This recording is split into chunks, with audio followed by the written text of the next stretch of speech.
ស្ដីអ្នកទាំងអស់គ្នានេះខ្ញុំជីមីនៅក្នុងថ្ងៃនេះនាងខ្ញុំនឹងមកជម្រាបជូនលោកអ្នកតើតើជាមួយនឹងនិយមន័យនៃភាពស្រស់ស្អាតមនុស្សគ្រប់គ្នានៅទីនេះអ្នកដែលកំពុងតែមើលគ្រប់គ្នាគឺសុទ្ធសឹងតែមានភាពស្រស់ស្អាតជារបស់ខ្លួនឯងអ្នកទាំងអស់គ្នាគឺជាសិល្បៈដែលត្រូវបានបង្កើតឡើងនៅលើផែនដីនេះភាពស្រស់ស្អាតដែលជីមីនឹងនិយាយនៅក្នុងថ្ងៃនេះមិនមែនគឺជាការស្លៀកពាក់ការតុបតែងការលេងម៉ូដនោះទេតែគឺជាភាពស្រស់ស្អាតដែលចេញមកពីខាងក្នុងពិតប្រាកដភាពស្រស់ស្អាតដែលចេញពីបេះដូងភាពស្រស់ស្អាតដែលចេញពីអត្តចរិតនិងភាពស្រស់ស្អាតដែលចេញពីសម្ដីមកយើងមកស្ដាប់ទាំងអស់គ្នាថាតើអ្វីទៅគឺជាភាពស្រស់ស្អាតដែលជីមីគិតដល់មនុស្សដែលមានភាពស្រស់ស្អាតគឺជាមនុស្សដែលប្រើនៅសម្ដីទន់ភ្លន់និយាយអ្វីល្អៗគំនិតវិជ្ជមានហើយនឹងនិយាយលើកទឹកចិត្តជូនទៅកាន់អ្នកគ្រប់គ្នាដែលគាត់បានស្ដាប់ទី2ដៃដែលស្រស់ស្អាតគឺជាដៃដែលឲ្យនៅអ្វីដែលខ្លួនមានលើសលប់ទៅកាន់អ្នកដែលខ្វះខាតនិងកំពុងតែត្រូវការពិតប្រាកដការភ្នែកដែលស្រស់ស្អាតគឺជាភ្នែកដែលសម្លឹងទៅកាន់ភាពវិជ្ជមានសម្លឹងទៅកាន់រឿងល្អមុនយកកែវភ្នែករបស់ខ្លួននឹងទៅចាប់កំហុសអ្នកដទៃដំណើរដ៏ស្រស់ស្អាតគឺជាការដើរជាមួយនឹងចំណេះដឹងភាពរឹងមាំភាពជឿជាក់និងទំនុកចិត្តនៅលើខ្លួនឯង 100% តែម្ដងនេះហើយគឺជាភាពស្រស់ស្អាតពិតប្រាកដភាពស្រស់ស្អាតពិតប្រាកដគឺជាភាពស្រស់ស្អាតដែលរឹងមាំនិងមិនងាយត្រូវបានបំផ្លាញដូច្នេះហើយត្រូវជឿជាក់លើខ្លួនឯងថាអ្នកទាំងអស់គ្នាគឺជាមនុស្សដែលស្រស់ស្អាត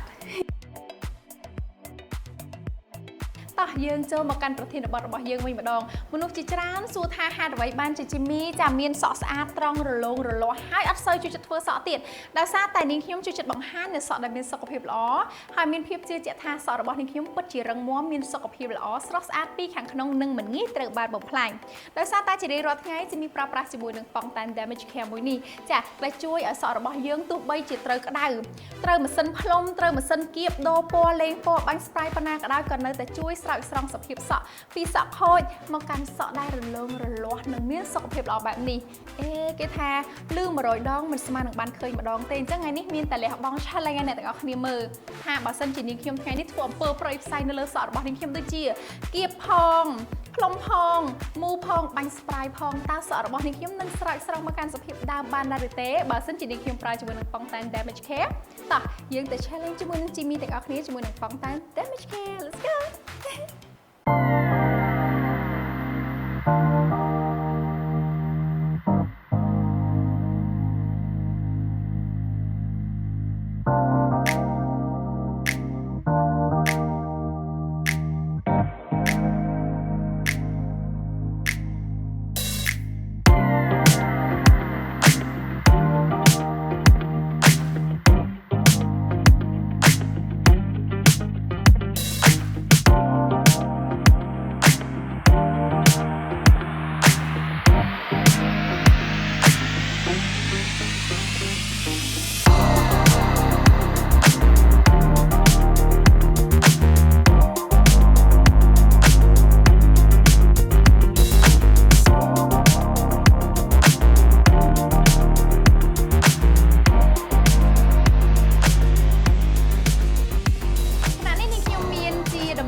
ជូនទៅកាន់នារីដ៏ស្អាតរបស់យើងដែលលោកអ្នកមានភាពជឿជាក់ថាលោកអ្នកមានភាពស្រស់ស្អាតពីខាងក្នុងយ៉ាងពិតប្រាកដហើយមានសរសៃសក់ដែលរឹងមាំទន់រលោងចាមិនងាយនឹងរងការបំផ្លាញនោះកុំភ្លេចណាឥឡូវនេះពួកយើងកំពុងតែស្វែងរក Miss Pantene Cambodia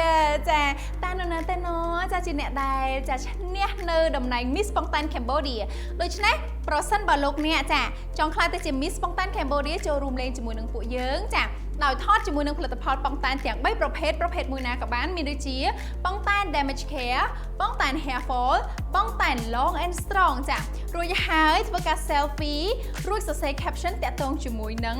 រឿងរ៉ាវដែលល្អកើតឡើងនៅក្នុងជីវិតរបស់លោកអ្នកបញ្ជាក់ម្ដងទៀតត្រូវតែជារឿងរ៉ាវរបស់លោកអ្នកហើយផ្ញើមកកាន់ page Pantene Cambodia រួច inbox មកកាន់ពួកយើងក្រុមការងារយើងនឹងធ្វើការជ្រើសរើសនារីដ៏ស្រស់ស្អាតចំនួន30រូបធ្វើការបង្ហោះនៅក្នុង page Pantene Cambodia